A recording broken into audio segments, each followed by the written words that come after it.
Հարգելի հետևորդներ, ես այս պահին գտնվում եմ Տավուշի մարզպետարանի դիմաց։ Տավուշի մարզպետն ասել էր, որ սահմանազատման վերաբերյալ հարցերին պատրաստ է պատասխանել իր աշխատասենյակում։ Այսօր հարցազրույց ասել էր կտա, ինքն այստեղ չի։ Հիշեցնեմ, մենք հետաքրքրվում ենք, թե Տավուշում հաջորդը որ հատվածներն են այսպես կոչված սահմանազատվելու, որ հատվածներն են տրվելու հակառակորդ։ Ինչ վերաբերում է Կիրանցում տեղի ունեցած Գեղամ Նազարյանի հետ տեղի ունեցած միջադեպին, բայց ես չէի ասի միջադեպ, ես կասեի Գեղամ Նազարյանի հերթական հարձակմանը ինձ ուղղված եւ ոչ միայն այս անգամ ինձ, նախ միջադեպի մասին խոսելուց առաջ ուզում եմ ասել Հավերժ Փարք նրա որդու հիշատակին, հայրենիքի համար զոհված մեր բոլոր տղաների հիշատակին, բայց այնուամենայնիվ կան հայրեր, որոնք իրենց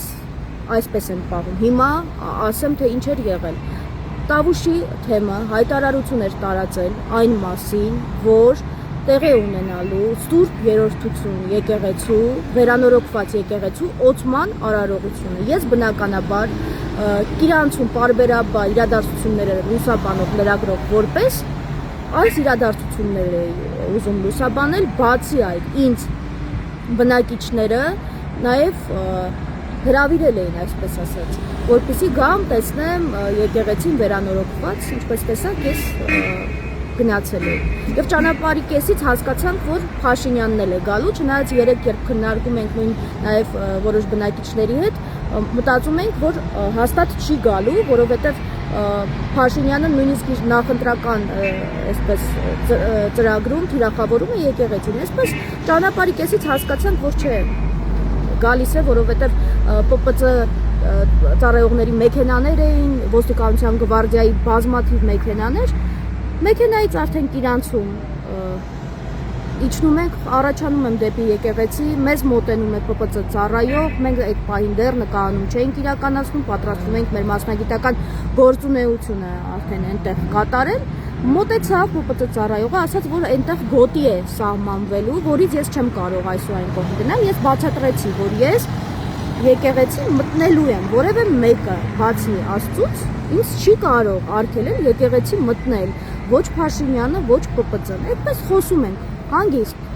թե ՊՊՑ ծառայողներ հանգիստ խոսում, թե ելնելով նրանից, որ նա հանգիստ էր, բացատրում էի նաև ես շատ հանգիստ, որ գիտեք, իմ մասնագիտական գործունեությունն եմ իրականացնելու, եթե բնակիչները մոտենան Փաշինյանին, խոսեն, ապա ես պիտի մոտենամ, միկրոֆոնը պահեմ, որ լսելի լինի, թե իրենք ինչ են խոսում, բայց եկեղեցու ներսում վստահ լինեն, որ Փաշինյանին հարց չեմ տալու։ Այսպես, այդ խոսակցության ընթացքում տեսնեմ, որ ինչ-որ մեկը ինձ վիրավորելով գալիս է, թեքվում եմ Գեղամ Նազարյանն է, հորդորում է ինձ այդ տեղից հավաքեն, ասում է ինչ գործ ունեմ այստեղ եւ իր այդ հայտնի արտահայտություններից մեկն է հնչեցնում։ Ես էլ արդեն այդ ժամանակահատվածում թեքում ասում եմ, իսկ դուք ինչ իրավունքով եք եկել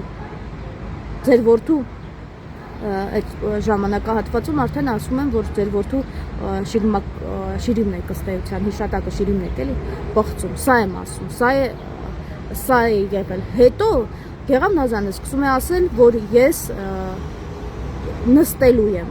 փտելու եմ բանտում, ինքը լինելու է, չեմ հիշում, ասեց օգոստոսի 2, օգոստոսի 3, օգոստոսի 2-3-ից հետո փտելու եմ բանտում։ Սա է եղել, որից հետո սկսեց ասել, որ անբարոյականություն է, լրագրություն չէ եւ այլը, բայց ես ուզում եմ Գեղամ Նազարյանին հիշեցնել, որ ինքը բազմիցս հենց իմ տեսախցիկի առաջ լալա հառաջ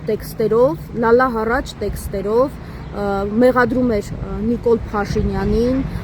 իր որդու մահվան մեջ, ասում էր, որ իր որդուն սպանողը Նիկոլ Փաշինյանն է եւ ոչ միայն իմ տեսախցիկի առաջ այդ ժամանակահատվածում Arnews-ի թերթ-ի եթերում, այլ նաեւ ազգային ժողովի ամբիոնից էր ասում, որ տաղավար գնում էր այդ մասին էր ասում։ Հիմա անբարոյականության մասին ով իրավունք ունի խոսել։ Եթե որևէ մեկին թվում է, թե ինքը հանրային անբարոյական վարք դրսևորելով կարող է ինձ վիրավորանքներ հասցնել, հայախառն արտահայտություններ անել եւ ոչ միայն ինձ, այլ նաեւ այլ լրագրողների, ովքեր իրեն